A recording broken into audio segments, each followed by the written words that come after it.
بسم اللہ الرحمن الرحیم۔ السلام علیکم ناظرین، تحریک آزادی کے دوران مسلمان مردوں، عورتوں، بچوں اور بوڑھوں پر ظلم و ستم اور غارت گری کے بے شمار واقعات ہوئے۔ کچھ ایسے حقائق ہیں جو ذہن میں چپک کر رہ گئے، باوجود ہزار بار جھٹکنے کے۔ جب یہ ذہن سے محو نہ کر سکا تو سوچا کہ ان کو اپنے ہم وطنوں سے شیئر کر لوں، شاید اس سے دل کا بوجھ کچھ ہلکا ہو جائے۔ ناظرین، جون 1947 کو ہندوستان کی آزادی اور پاکستان کے نام کے 3 جون 1947 کو ہندوستان کی آزادی اور پاکستان کے نام کے ساتھ ایک الگ مسلم ملک کے قیام کا اعلان کر دیا گیا۔ اس کے لیے 14 اور 15 اگست 1947 کی درمیانی رات 12 بجے کا وقت طے ہوا۔ یہ اللہ تعالیٰ کی کسی خاص مصلحت یا مشیت کی طرف اشارہ تھا، کیونکہ یہ رات لیلۃ القدر کی تھی۔ اگلا دن 27 رمضان المبارک جمعۃ الوداع تھا۔ اس کے 3 روز بعد عید الفطر آنے والی تھی۔ مسلمانوں کے لیے ہر اعتبار سے ایک مبارک ساتھ، مبارک رات، مبارک دن، مبارک ماہ اور مبارک سال تھا۔ پورے ہندوستان کے مسلمان، خواہ وہ مجوزہ پاکستان کا حصہ بننے والے تھے یا نہیں، خوشی سے پھولے نہیں سما رہے تھے۔ جشن کی تیاریاں عروج پر تھیں، مبارکبادیں دی اور لی جا رہی تھی، نعرہ تکبیر بلند ہو رہے تھے۔ پاکستان زندہ باد گلی گلی، گاؤں گاؤں اور شہر شہر فلک شگاف نعرے لگ رہے تھے۔ ناظرین، داستان میں مزید آگے جانے سے پہلے جو نئے دوست ہمارے چینل پر آئے وہ چینل کو سبسکرائب کر لیں، شکریہ۔ ناظرین، قائد اعظم زندہ باد، پاکستان زندہ باد، لیکن دوسری طرف ہندوؤں کے سینوں پر سانپ لوٹ رہے تھے۔ وہ سوچ بھی نہیں سکتے تھے ان کی بہت بڑی اکثریت، طاقتور مذہب، نامی گرامی لیڈر، بڑی تعداد میں کانگریسی اور احراری مسلم علماء کی معاونت، جو تحریک آزادی کی مخالفت کر رہے تھے، اور انگریزوں کی اعلانیہ اور خفیہ حمایت کے ہوتے ہوئے مسلمانوں کا ایک نحیف نژاد لیڈر محمد علی جناح اپنی ذہانت، فطانت، دیانت، کردار کی مضبوطی، آئینی قانونی معاملات میں مہارت، موقف کی مضبوطی، جہد مسلسل اور اپنی قائدانہ صلاحیتوں کے زور پر ان کو تمام کو چاروں شانے چت کر کے بھارت کا ایک حصہ پاکستان کے نام پر ان کے ہاتھ سے لے چکا تھا، اور بھارت جس کو وہ بھارت ماتا کہتے تھے، ان کا ایک حصہ محمد علی جناح اپنے نام کر چکے تھے۔ یہ ان کی 2 ٹکڑے کرنے کے مترادف بات تھی۔ ان کے ہاں سوگ برپا ہو گیا، صف ماتم بچھ گئی، آہو بکا شروع ہو گئی۔ پھر وہ غیظ و غضب اور نفرت و انتقام کی آگ کا بگولا بن کر مسلمانوں پر ٹوٹ پڑے، اور پھر چشم فلک نے ان ہندوؤں اور سکھوں کے ہاتھوں مسلمانوں پر ظلم و ستم کے وہ مظاہرے دیکھے کہ انسانیت رہتی دنیا تک اس پر ماتم گنا رہے گی۔ ناظرین، حالات کی سنگینی بیان کرنے جا رہے ہیں۔ حالات کی سنگینی کو دیکھتے ہوئے جب مجوزہ پاکستان کے قریبی علاقوں کے مسلمان اپنے گھر بار اور مال و اسباب سب چھوڑ کر خالی ہاتھ اپنی جانیں بچانے کے لیے پاکستان کی طرف ہجرت کرنا چاہی، تو ہندوؤں اور سکھوں نے انہیں اپنی تلواروں، کرپانوں، برچھیوں، نیزوں کی نوک پر لیا۔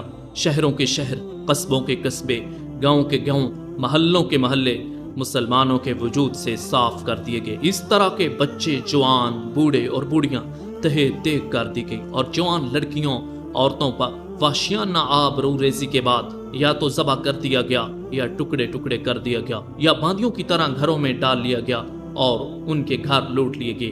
اس شیطانیت فرعونیت کے دوران 10 لاکھ سے زائد مسلمان مردوں، عورتوں، بچوں اور بوڑھوں کو شہید کر دیا گیا۔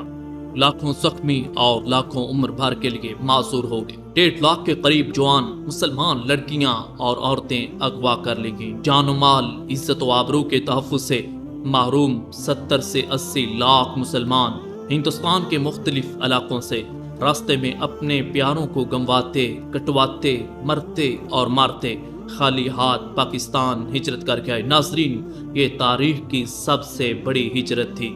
آئیے آپ کو اس میں چند ایک جھلکیاں ایسی بھی دکھاتے ہیں جہاں مسلمانوں کے ساتھ ظلم و ستم کے پہاڑ توڑے گئے، اور پھر چشم فلک نے وہ نظارہ دیکھا کہ 10 لاکھ شہداء ہیں، 80 لاکھ کے قریب مہاجر ہیں، لاکھوں لڑکیوں کی عزتیں پامال کر کے ملک پاکستان جب وجود میں آیا تو کیسے ظلم و ستم کا سامنا مسلمانوں کو کرنا پڑا، آپ کو بتانے جا رہے ہیں۔ ناظرین، اس زمن میں ایک مظلوم مسلمان عورت کا واقعہ، اس کی زبانی سنیے۔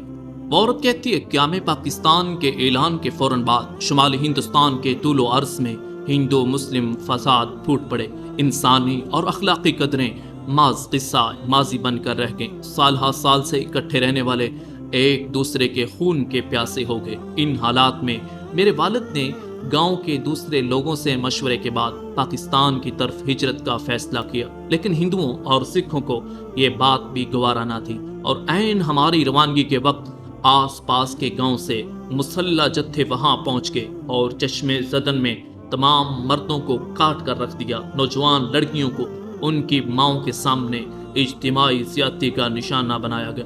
آج بھی جب بھی ان دل خراش منظر کو چشمے تصور سے دیکھتی ہوں تو یقین نہیں آتا۔ مزید وہ عورت کہتی ہے، ابن آدم ذلت کے ان گہرائیوں تک بھی جا سکتا ہے۔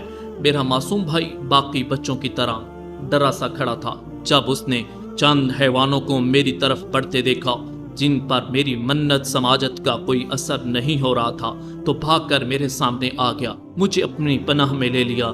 تبھی ایک ہندو نے اپنی کلہاڑی کا زوردار وار سے اس معصوم کی گردن پر کیا، جس سے اس کا سر تن سے جدا ہو کر دور جا پڑا، اور میں اس منظر کو اپنی آنکھوں سے دیکھ رہی تھی۔ اس پر اس ظالم نے شیطانی ہنسی ہنستے ہوئے کہا، اگر مجھے معلوم ہوتا کہ تمہاری گردن اتنی کمزور ہے تو اپنے کلہاڑی معاذاللہ تمہارے خون سے گندی نہ کرتا، اب مجھے اپنی کلہاڑی گنگا جل میں دھونی پڑے گی۔